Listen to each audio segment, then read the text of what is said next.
Hello and welcome to BattleTech Faction Briefings. Today, we are returning to the Free Worlds League in order to discuss one of their younger units. They were created to be the errand boys for the Captain General. They would eventually become members of the Atrean Dragoons. They have been called the Phoenix from the Ashes. They are the Atrean Hussars. The emblem of the Atrean Hussars is a stylized 8-point starburst over a black disc. Their insignia would not change even when they joined the Atrean Dragoons in the 3060s. However, there is a secondary design that seems to be their Dark Age look. As for colors, the Hussars paint the upper half of their mechs and vehicles white, and the lower half is painted blue, giving them an odd look that reminds me of a House Steiner unit. If anything, it makes them stand out amongst the various purple units of the Free Worlds League. While not an important unit in the overall history of the Free Worlds League, they still have some interesting moments throughout their history. To avoid spoilers, go to the time listed.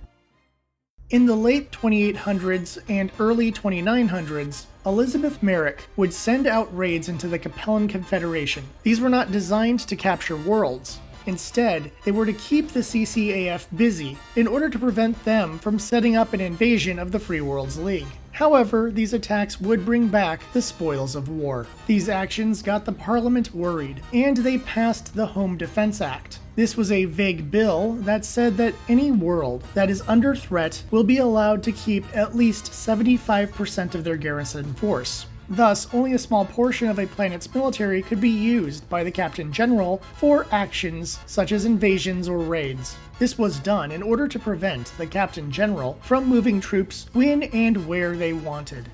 This would have little impact on Elizabeth Merrick's plans, but would have major consequences in the future. Samuel Merrick would take over after Elizabeth died in 2917. He saw how the Home Defense Act was limiting the power of the military, and he wanted a new unit loyal to House Merrick, as the Atrean Dragoons had been in previous centuries. Using salvage provided by the raids conducted by his aunt, he would establish the Atrean Hussars in 2923, using Capellan mechs to make up the majority of their equipment. The Hussars did not have much luck early on, as they were the youngest regiment in the Free Worlds League, which meant veteran soldiers would not want to transfer into them, and finding good leaders out of the academy was difficult as they got chosen by units with higher status. Due to their lack of skill, the Hussars would be mostly involved in garrison work, with no major battles to their name for decades. It is possible they were stationed on Ling during the Deep Raid of 2987. This was an attack by Lyran forces to test the inner defenses of the Free Worlds League. The 6th Lyran Guards and 54th Fighter Support Wing would attack Ling.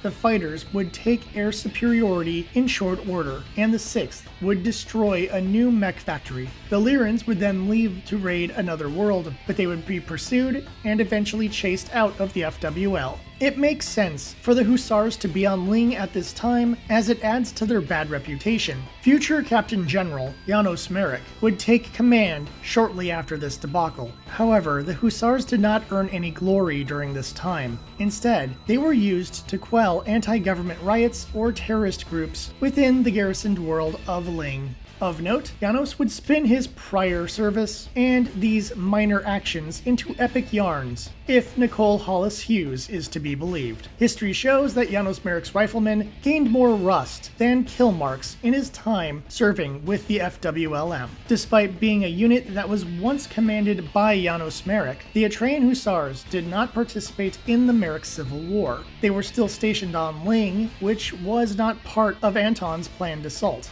It is likely that Janos also did not want to risk the rebel forces destroying his old unit, as it would be a boon to enemy morale. When the fighting was over, the Hussars were still on garrison duty, on a world that was under no immediate threat. They would remain there as the next war loomed on the horizon.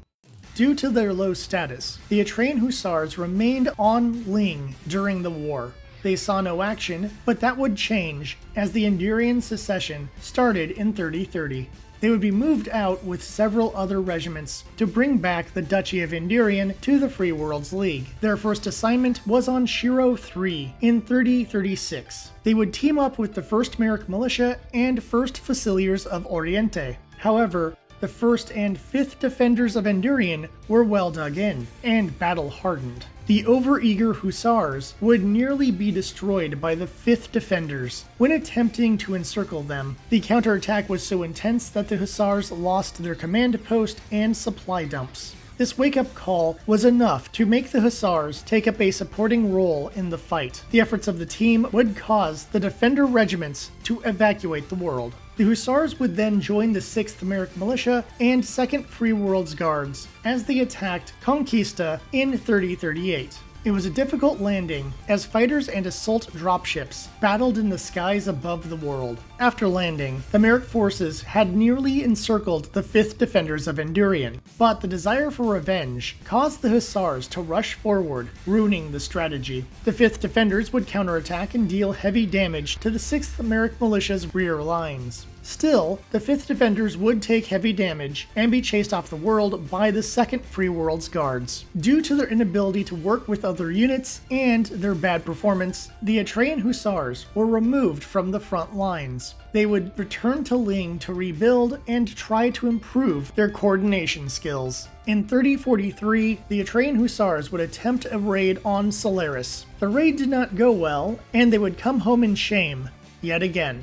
Things would get even worse when the Atrean Hussars joined in on the war games on Abadan in 3045. The Hussars would not perform well in the games, and a stray shot would end up accidentally killing their colonel. Due to their history of failure, military command began the process of disbanding the unit. The XO of the Hussars, Anya Baker, would beg for one last chance to save the Hussars. Command agreed, and Baker began the process of removing incompetent soldiers from the regiment. This would cause 1/3 of their troops to be kicked out. After that, she began a process of harsh training to make the slightly less than 2 battalions worth of soldiers up to the standards set by the respected units of the FWLM. During the course of this training, almost 2 companies worth of soldiers would drop out. However, after a year of training, they would return to the war games. They would put up a great fight, taking down nearly twice their number against the Merrick Militia and Free Worlds Guards. They would eventually be defeated, but they would finally gain a positive reputation, at least with military command. After the war games came to an end, the Atrean Hussars would pull off a raid on Talitha that was successful. Later, they went on an important raid on Hizan in 3049. The Hussars would act as a distraction force and fight the 2nd FedCom RCT, while members of SAFE infiltrated a research base. The mission was a great success. This would build the confidence of the Atrean Hussars and ensure that military command would treat them as a proper unit. The Hussars were able to build up during the clan invasion as the Free Worlds League did not face the clan threat. Thus, they were ready to join in on Operation Guerrero in 3057. They were assigned to the assault on Talitha due to their raid years prior. They would work with the Iron Guard and 6th Merrick Militia. The team would fight the 1st Republican Guards, who had backup from the Talitha Militia. The militia would hit the Hussars from the rear. Despite the surprise attack, the local militia would get crushed, and the Republican Guards would have to flee the world. The Hussars were proud of turning the tides in the battle, but they did not get any praise from their peers, especially the 6th Merrick Militia that was still angry about what happened during the Endurian secession. The 6th and Iron Guards would move on, while the Atrean Hussars remained as a garrison force until the end of the war.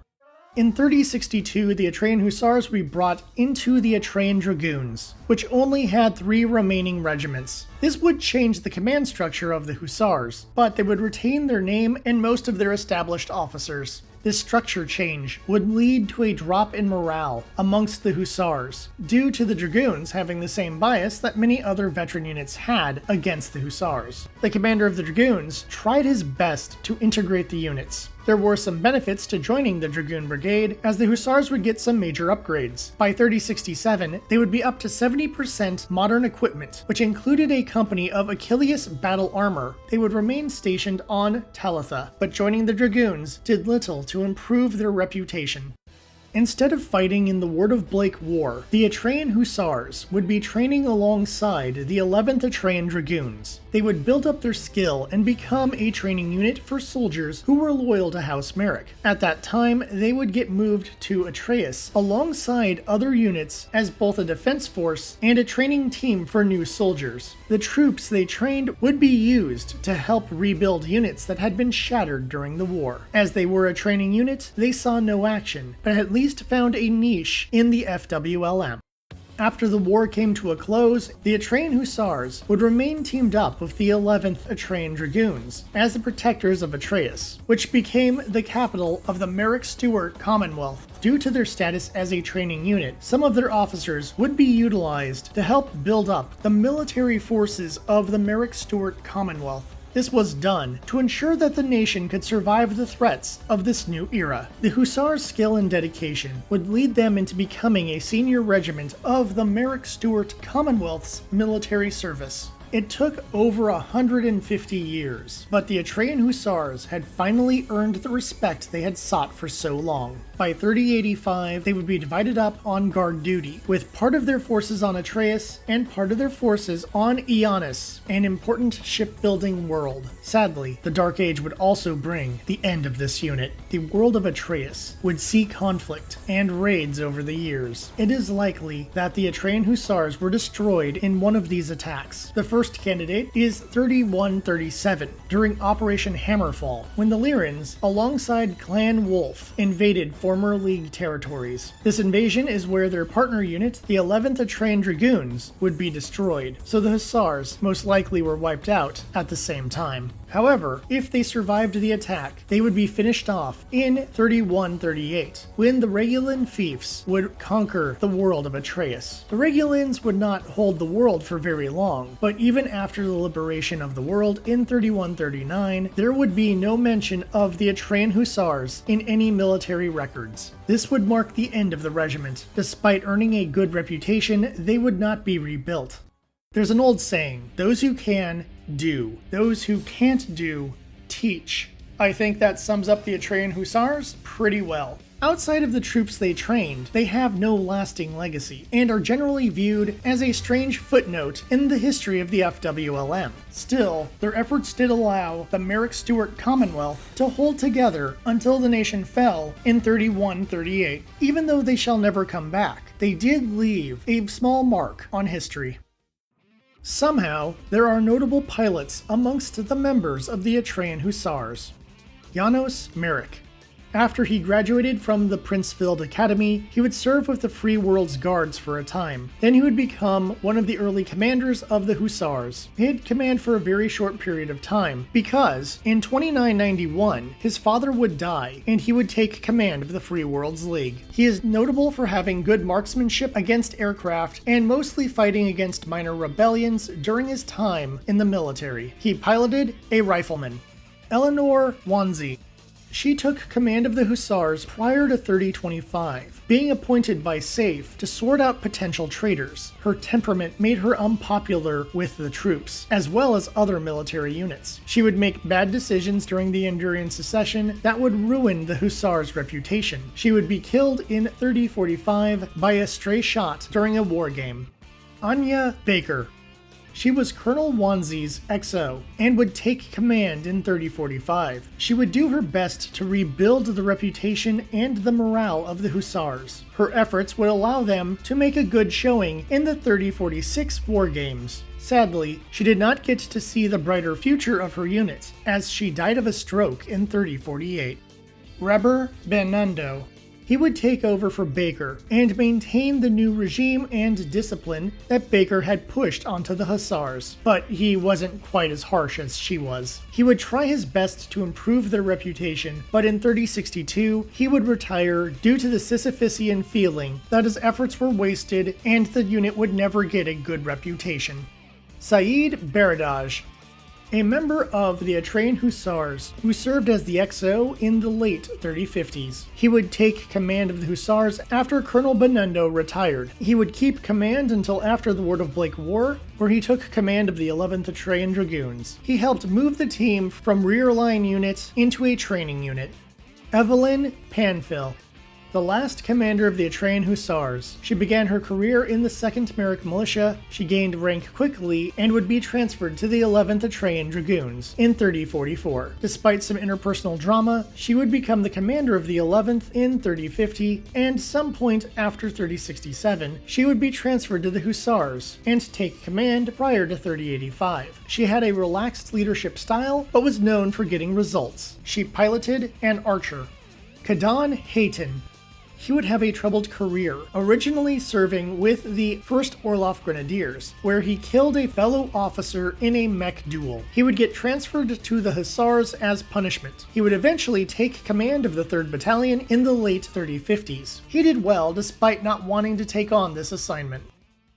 The Atrean Hussars would begin with Capellan mechs, and would slowly integrate Free World's mechs into their forces. After some treaties were passed, they would start receiving some of the new Capellan light mechs to keep up their tradition. Their technology levels would vary over the years, but they would get treated well early on due to their connection with House Merrick. By 3059, they would have 30% modern equipment. This would raise up to 70% by 3067. The Hussars were a light, medium weight unit. Thus, they relied on their speed to win battles. They had a small amount of heavy mechs, usually for fire support. In most combat situations, they would face off with heavier and slower units, giving the Hussars a minor advantage. However, this strategy was not very effective, as they had a pathetic battle record based on not being able to dish out as much destructive power as their enemies. For support, they would have a wing of medium fighters, a regiment of light armor, and a brigade of infantry. Eventually, they would also have battle armor. They had their own dropships, and would often be well supplied due to their status as a garrison unit. Due to their combat record, and later years as a training unit, it seems that their equipment probably would have been better off in the hands of a different regiment.